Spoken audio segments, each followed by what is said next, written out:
Dunkirk, Christopher Nolan's 10th film, his first war epic, and what is probably his least divisive movie yet, because I feel this movie you just can't not like.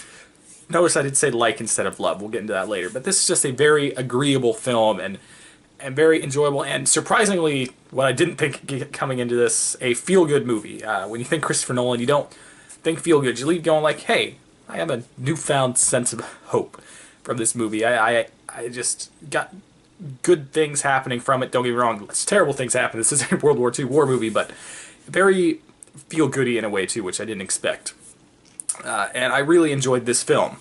But I also feel this film didn't really do anything new or spectacular. And what I love about Christopher Nolan is that he does so many different things, and when he does these things, he normally adds his own little twist, make it a bit different. And this one, he made a really well-made war movie with lots of great things, but it's just a war movie, and I feel the base story of this is kind of the weaker side for World War II.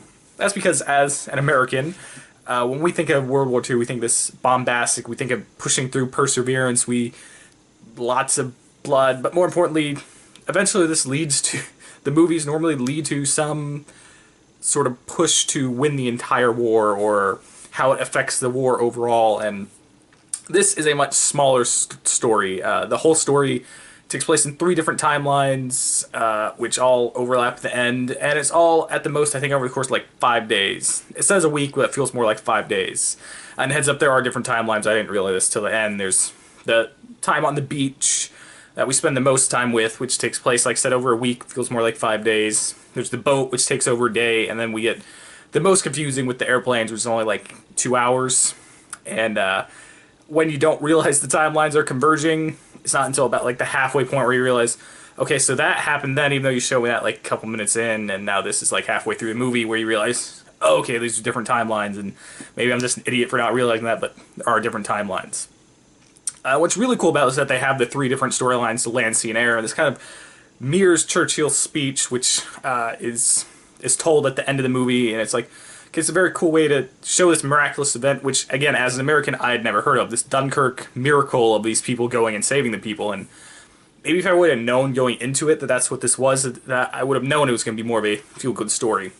But the problem with telling this 3 different timelines through the same course of the movie, this only 2-hour experience, was well-paced and short for a Christopher Nolan movie, is that none of the storylines I feel connected to the characters, besides maybe the beach.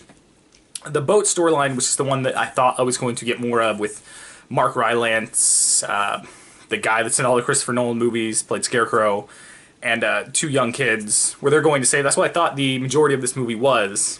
And it's like I said, they're each divided into about a third, told all at the same time, but through different timelines. And I thought I was going to get more of this story, and it's the one that we get maybe the least. It's divided between this and the airplane, probably for about half. And I just feel, not that this was a bad part of the storyline. In fact, I think it was one of the stronger ones. But certain characters are there that I think didn't need to be. Specifically, there is a young boy that's with Mark Rylance's character, who is not his son. He's just another kid that kind of works on the boat. And I feel his only purpose there was to show how the war is affecting the civilians, not just the actual army men. And I feel like his character didn't need to be there. He's one of the weaker characters in the film. But besides that, I think the boat storyline was really well done, but a bit slower at times, because the first half of their storylines is kind of getting to Dunkirk to bring these people back. Then you have the airplane storyline with the fighter jets. It's Tom Hardy and another character who I think are 2 of the stronger characters in the film, but I do kind of feel Tom Hardy's kind of a Mary Sue. I mean, there's a long period where he's kind of just coasting in his plane for a while and still shooting people down. Like, he runs out of fuel, and there's like a good another 20 minutes of him protecting other people. So I think what he does is really cool, but he seems a bit overpowered, especially for a World War II movie, which, again, as an American, I'm thinking more death than what I got from this movie. Not as feel-good as it was, so him able to still pull off all these miracles on a coasting airplane kind of felt a bit Mary Sue-ish. But I also think he was very strong. I think his co-pilot had some strong character moments, especially towards the end of the movie. But again, this is only more of a quarter. I'd say this and the boat person make about a quarter of the film, and the rest is all about the land soldiers, which were the strongest and the not necessarily weakest, but the least impactful characters exist. I'll start with Kenneth Branagh. I think Kenneth Branagh was good in this movie. It's just he too kind of felt like he didn't really have a purpose. I mean, he's like the one leading this entire group, but he's just too happy the whole time and too hopeful, and he's too good of a person. And I write up on the history of it after seeing the movie, and he's a combination of two different characters, so it's like, okay, two big important characters that happen in this Dunkirk event, and he's a combination of the two of them, so it makes sense for him, but at no point does he seem to have any character. He's just kind of like always hopeful, which it just kind of takes me out of a World War II movie a little bit, surprisingly. But I think for the role he was given, for this hopeful role, I think he does a good job. In fact, all the different characters do a great job with this, and there are a few standouts, though, and that is the three soldiers that kind of come together in the land part of this. There's, let me pull up actors' name real quick to give him some credit. Fiona Whitehead, who is the closest we get to a main character in here, plays an English soldier trying to get out. There is Anurin Bernard, who also plays another one of these soldiers who bonds with Whitehead just without talking. Like, there's just this mutual bond of we need to get out of here, because this movie does a great job of making you feel like you're in the war and all these bombs and all the hopelessness and also all the hope, these small victories that they get. And these two characters bring the majority of those hopelessness and acts of hope.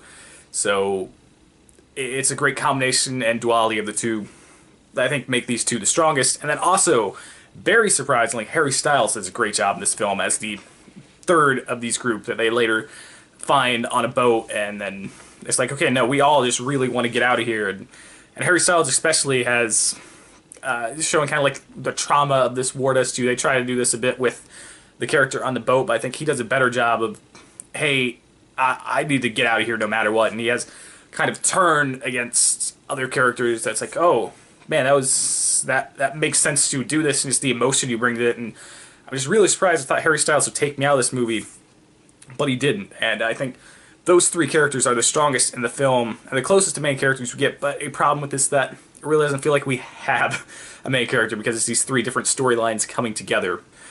So what I'm saying is, as a character movie, I think it could have been better. But as a demonstration of this event, of this Dunkirk I haven't ever heard of before, I think it does a great job. It makes you feel like you're in the war. You feel the despair. You feel those small victories of hope. You root for these different characters, and you get to learn about this feel-good story of them saving, I think it was 316 or 360,000 soldiers of the 400,000 that were on the beach when they thought they might get like 20. And to have it all wrap up with some of the characters reading Churchill's speech, how it kind of mirrors the movie we just saw, to just the hope you get at the end of this feel-good, this beautifully shot movie. It's just very enjoyable, and I just don't think you can't not enjoy the film.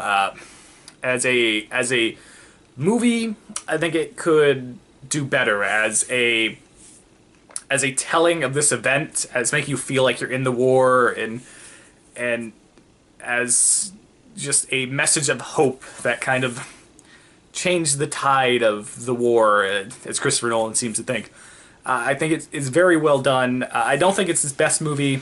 I don't think it's in his top 3 or 4. But I think he may get nominated for an Oscar for it. I think he should it's showing once again that he can tell any kind of movie, and what it lacks in its characters, it makes up for in its grandioseness. I enjoy this movie. I'm going to give it an 8 out of 10. I recommend going to see it in a theater, because I feel you won't get the same impact if you don't see it in a theater and wait to see it at home. I unfortunately did not get to see it in IMAX, but I hear it's beautiful in IMAX, and I would definitely believe it is. Please go check it out, and let me know what you think about it down below. What's your favorite World War II movie? Mine's still Saving Private Ryan, because, you know, that has a lot of war and a lot of characters.